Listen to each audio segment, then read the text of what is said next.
Hi, third grade. My name is Victoria, and I work for a place called the Steelworks Museum.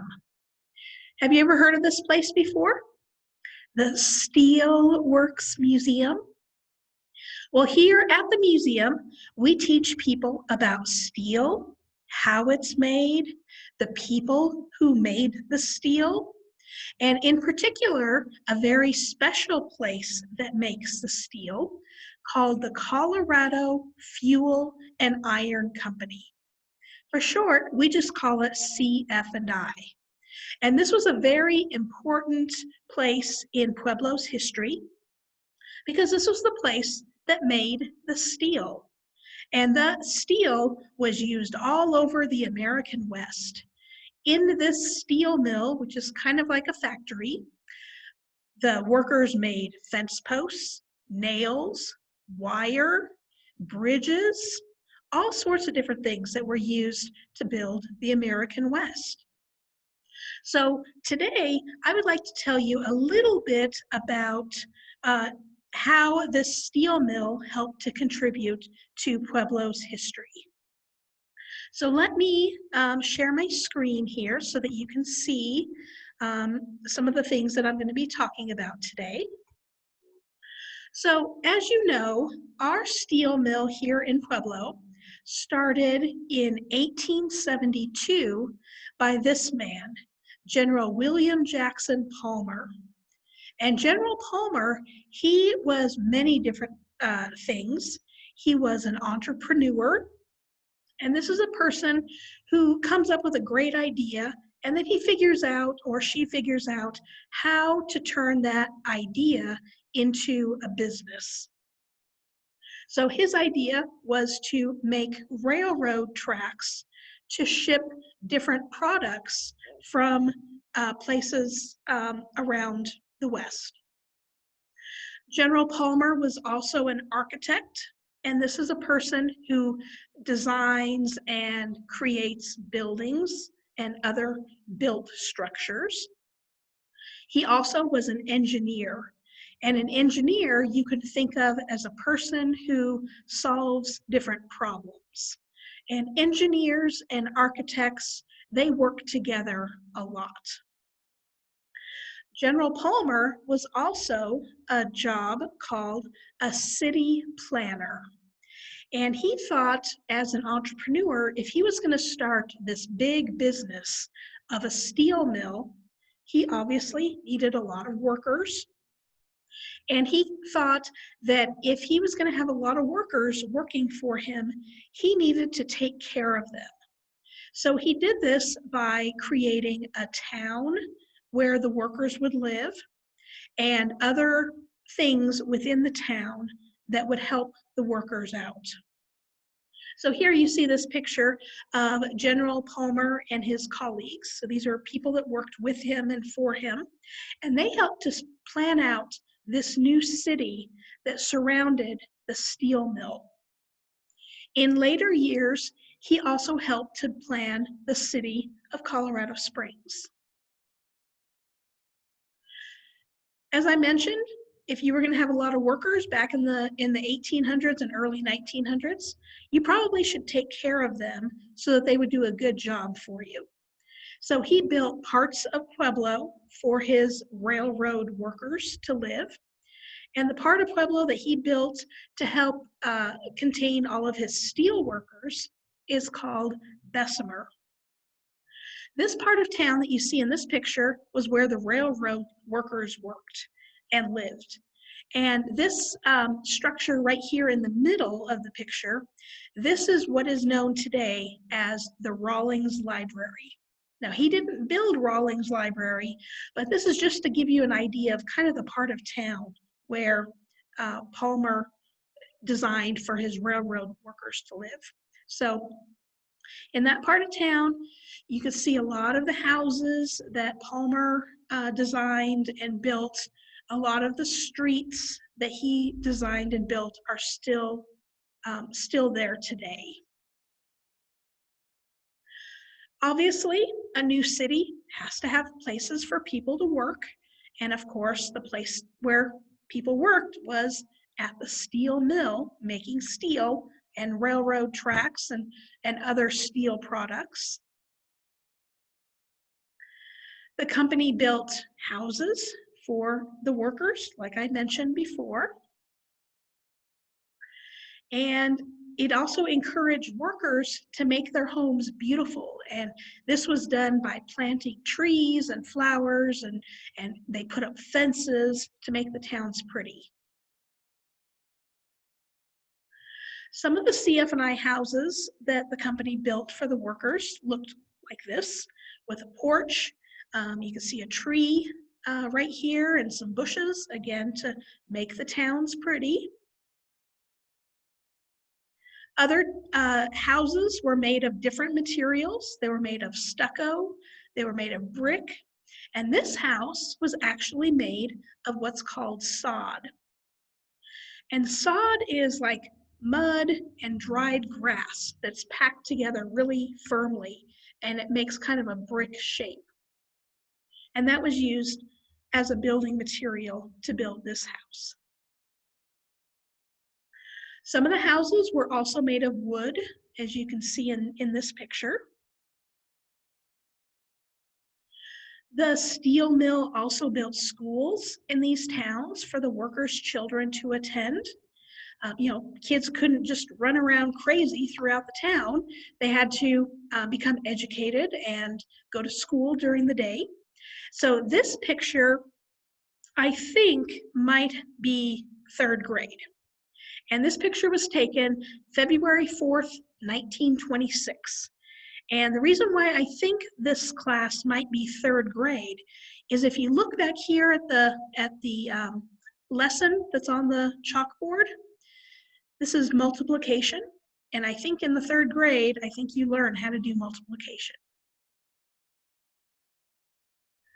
Some of the schools that CF&I helped to build for the workers are still in Pueblo. They're still schools today. Here's a picture of one of those schools. This is called Bessemer Academy. Maybe you go to that school, or maybe you've heard of it. And this picture up here of the school kids, again, I couldn't find an outside picture of third grade, but I found an outside picture of first grade. And this picture was taken around 1900. The city and towns that the steel mill helped to build had stores in them. And in the store, the workers and their families could buy whatever they needed. They could buy clothing, food, magazines, candy, medicine, all kinds of different things that you would need in your everyday life. If the workers got sick or hurt, the steel mill had a doctor's office and a hospital available to them. This doctor's office is, in this picture, is no longer a doctor's office. It's actually the Steelworks Museum where I work today. This bottom picture shows the steel mill's hospital. And that hospital is functioning today. It doesn't look like this picture at all. It's been remodeled many, many times. This is what the hospital looks like today. It's called St. Mary Corwin Hospital. Maybe you've been to that hospital. Maybe you were born in that hospital. But this was a hospital provided to the employees by the company in case they got sick or hurt at work. And today, of course, anybody can go to this hospital. The company also built places for their workers and their families to enjoy on their day off. This picture here is the Steelworks YMCA. And this was a place where workers and their families would enjoy on their day off, or maybe if they got a vacation, they would hang out there. In this place, it had all kinds of fun things. It had a swimming pool, a bowling alley, tennis courts, had a library, lots of fun things. This picture shows a place that is no longer standing. It was called a summer theater, and it was in the middle of Minnequaw Park. And this place had a theater stage and seating for people to put on plays. And also, if you were going to put on a musical concert, you could go and listen to music inside that building. The company also built different structures at what is called Lake Minnequaw.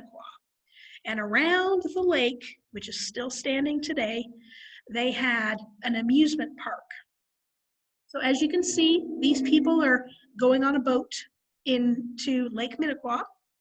And this structure here is called a boat house. And this was kind of like a garage for your boat, so that you could park it inside this house in the winter time when people weren't going to be on the water.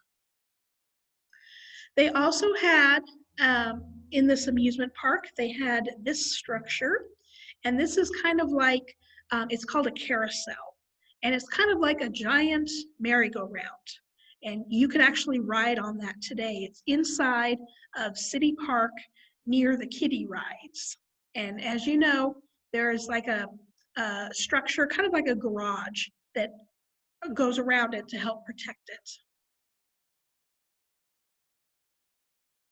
So the person or people who are in charge of building all these different structures are called architects. And I thought I would read a story to you today about a kid architect. And so this book is called Iggy Peck Architect. And it's by Andrea Beaty and illustrated by David Roberts. So I'm going to get my copy of the book here. I'm going to make myself kind of hide so that you can look at the pictures while we're reading together. Young Iggy Peck is an architect and has been since he was 2.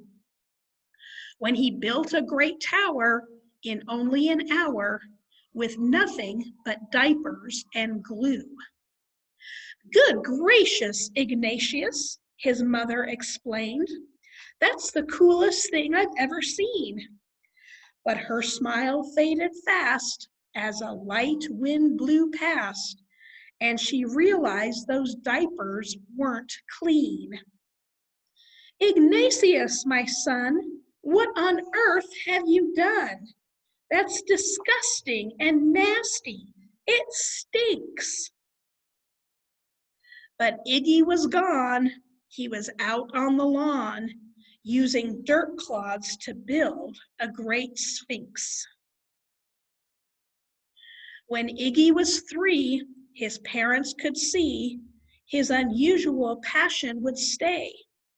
He built churches and chapels from peaches and apples, and temples from modeling clay.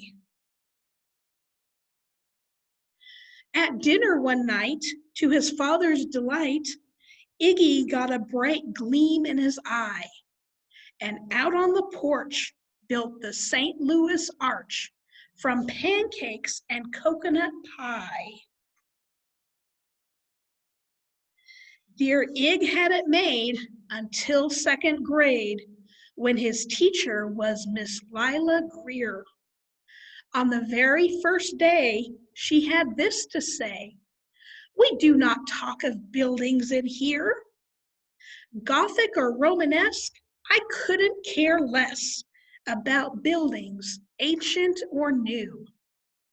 She said in her lecture about architecture that it had no place in grade 2. That might seem severe, but she was sincere, for when she was no more than 7, she'd had a great fright at a dizzying height in a building so tall it scraped heaven. On an architect's tour of the 95th floor, young Lila got lost from the group. She was found 2 days later, stuck in an elevator, eating cheese with a French circus troupe. After that day, it's quite safe to say She thought all building lovers were nuts. As a teacher, she taught that, above all, one ought to avoid them. No ifs, ands, or buts. As you might guess, it would cause Iggy stress to hear such terrible talk. But he didn't hear. He sat in the rear while building a castle of chalk. You, Iggy Peck, your desk is a wreck. Tear down that castle right now. You will not build in here. Is that perfectly clear? Do you need to see Principal Howe? No, ma'am, Iggy said. He lowered his head, and his heart sank down to the floor. With no chance to build, his interest was killed. Now second grade was a bore. After 12 long days that passed in a haze of reading, writing, and arithmetic, Miss Greer took the class to Blue River Pass for a hike and an old-fashioned picnic. They crossed an old trestle to a small island nestled in the heart of a bubbling stream. But they no sooner passed than the footbridge collapsed and Miss Lila Greer started to scream. We're trapped here, oh my! Alas, kids, goodbye! Her eyeballs rolled back in her head. She dropped to the ground with a vague groaning sound, luckily fainted, not dead. The class was amazed. They stood there quite dazed, uncertain of what they should do. But one bright young man was off hatching a plan which started with Miss Lila's shoe. Soon each lad and lass there at Blue River Pass was working together as one. And when she came to, Miss Lila Greer knew that something quite brave had been done. She looked in the air and saw hanging there a structure with cables and braces. And on the far side, beaming with pride, were 17 smiling young faces. Boots, tree roots and strings, fruit roll-ups and things, some of which one should not mention, were stretched ridge to ridge in a glorious bridge, dangling from shoestring suspension. It all became clear to Miss Lila Greer as she crossed that bridge over the stream. There are worse things to do when you're in grade 2 than to spend your time building a dream. Now every week at Blue River Creek Elementary in 2nd grade, all the school kids can hear, along with Miss Greer, how the world's greatest buildings were made. The weekly guest speaker in t-shirt and sneakers talks of buildings from Rome to Quebec. Of course, he's the guy who builds towers from pie, that brilliant young man, Iggy Peck.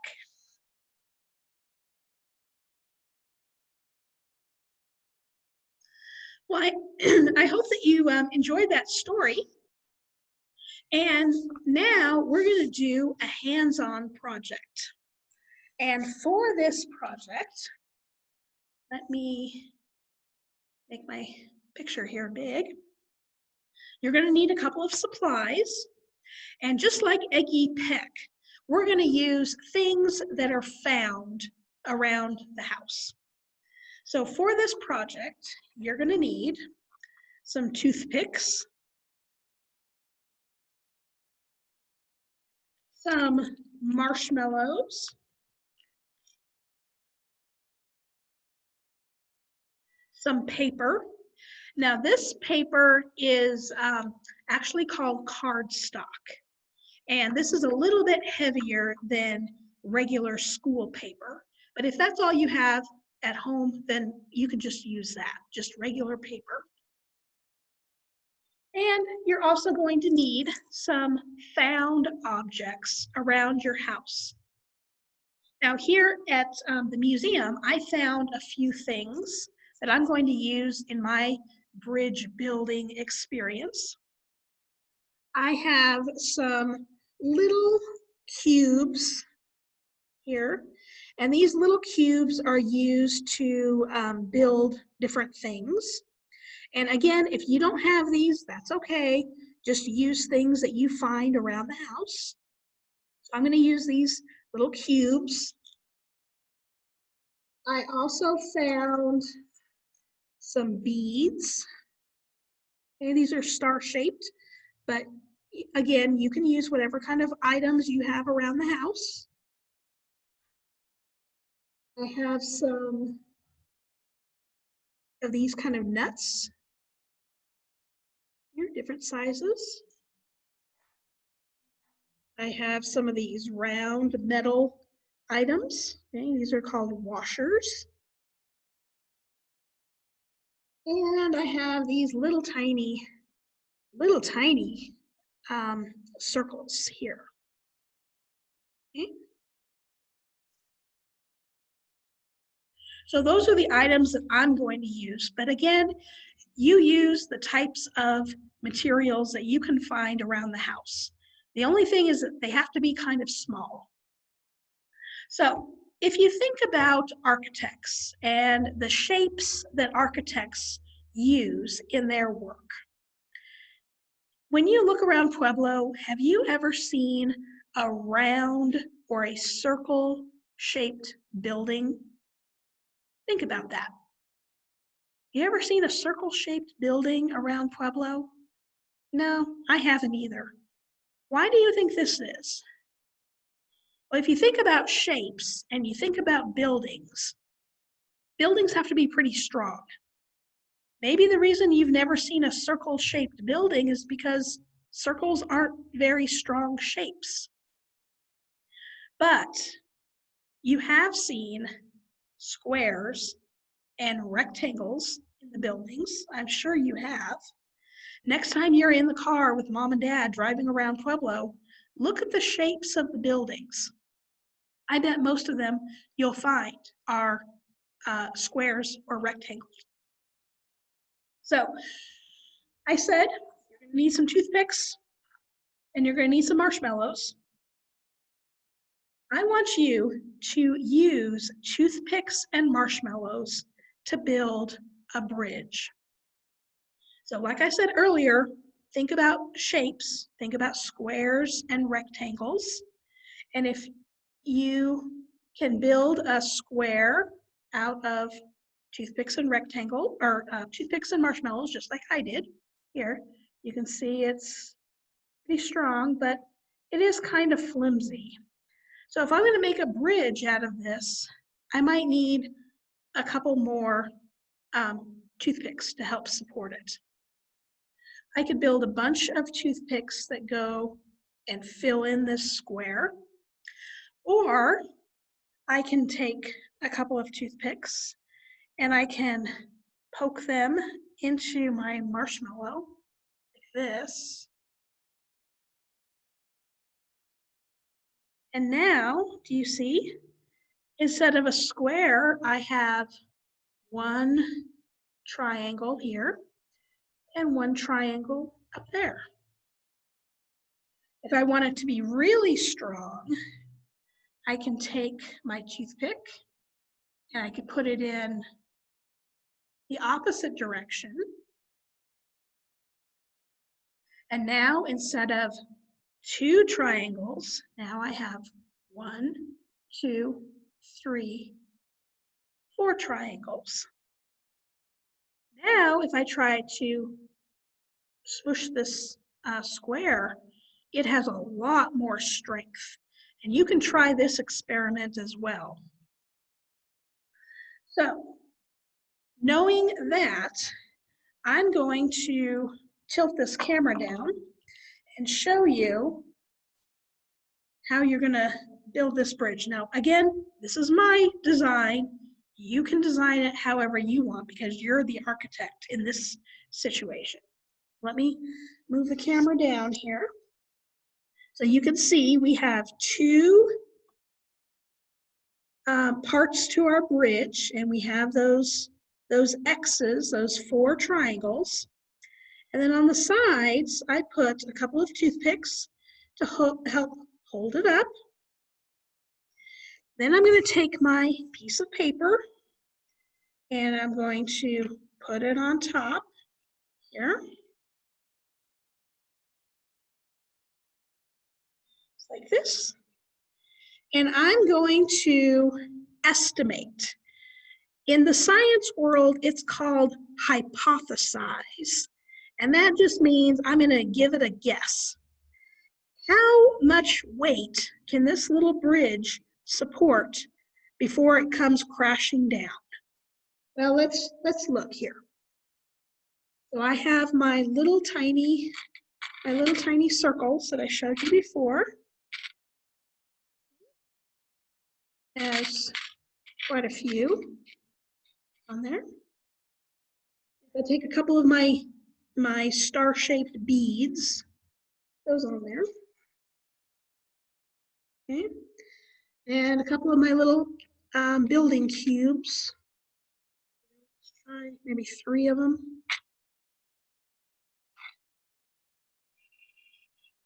Okay, and what do you think?